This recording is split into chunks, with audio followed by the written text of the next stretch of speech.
Maurice. L'île Maurice, qui est un joyau unique de la nature, est connue pour ses eaux cristallines et son océan Indien. La diversité des cultures, des coutumes et des goûts donne à l'île une beauté qui en fait un paradis pour les touristes.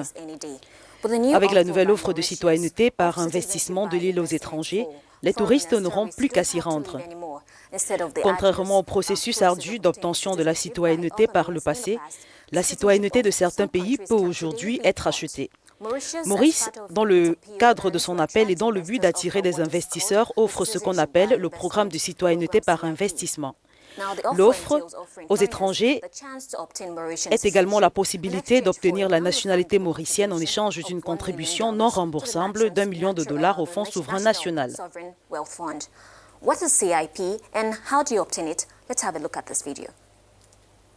Dans les pays qui ont un programme d'investissement citoyen, dites que vous aimeriez obtenir la citoyenneté qui vous permet de voyager sans visa dans plus de 120 pays, y compris l'Europe. Vous trouvez un prestataire de services qui vous satisfait, vous payez des honoraires professionnels et vous mettez à sa disposition tous les documents nécessaires.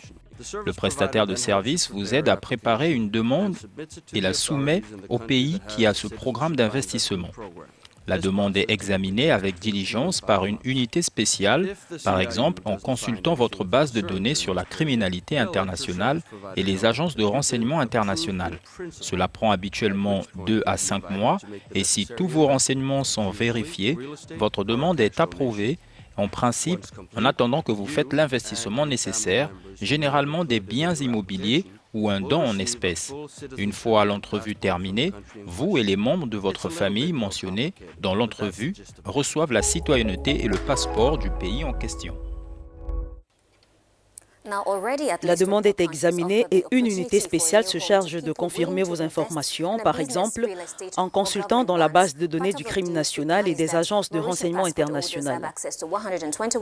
Cela prend généralement entre 2 et 5 mois et si vos informations sont toutes vérifiées, votre demande est approuvée sitôt que vous effectuez l'investissement nécessaire, généralement un bien immobilier ou un don en espèces. Une fois terminé, vous et les personnes concernées dans le dossier recevront la pleine citoyenneté et le passeport du pays en question. Déjà, au moins 23 pays offrent la possibilité d'une nouvelle citoyenneté aux personnes désireuses d'investir dans une entreprise, l'immobilier ou des obligations gouvernementales. Une partie de l'accord précise que les détenteurs de passeports mauriciens ont accès à 121 pays sans exigence de visa. Les passeports multiples sont la dernière tendance actuellement et plusieurs études l'ont prouvé.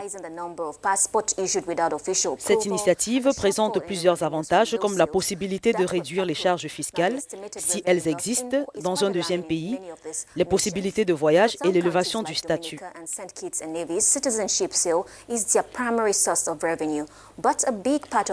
En 2016, 9 pays vendaient effectivement la citoyenneté.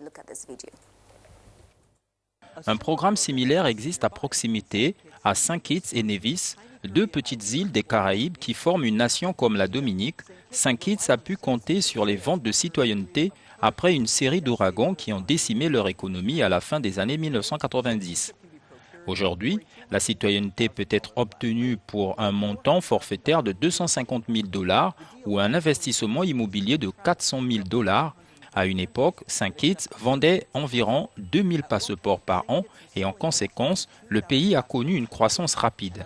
Cependant, les ventes ont chuté depuis 2014 lorsque les candidats ont lancé un avertissement au sujet du programme. Par exemple, des hommes d'affaires auraient profité de ces voyages sans visa pour éviter des sanctions internationales ou pour fuir un pays où ils étaient recherchés pour crime. Le programme serait mal géré et les fonctionnaires sont accusés d'empocher une grande partie des bénéfices. Il y a un manque total de responsabilité là-dessus. Combien de personnes obtiennent un passeport? Quels en sont les revenus? Il y a une dizaine d'années, les Comores situées dans les eaux de l'océan Indien ont lancé un programme avec les Émirats arabes unis et le Koweït pour vendre la nationalité, la citoyenneté aux apatrides de ces pays appelés bidounes en échange d'argent pour aider les pauvres.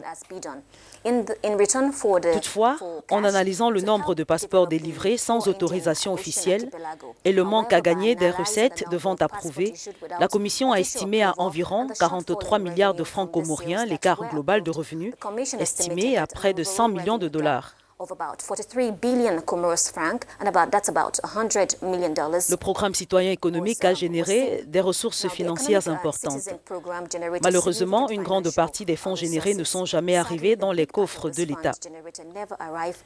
Le lancement de la PIC par Maurice soulève de nombreuses craintes, notamment une offre de refuge aux hommes d'affaires sans scrupules, pouvant se le permettre. C'est la fin de cette rubrique Travel. Merci.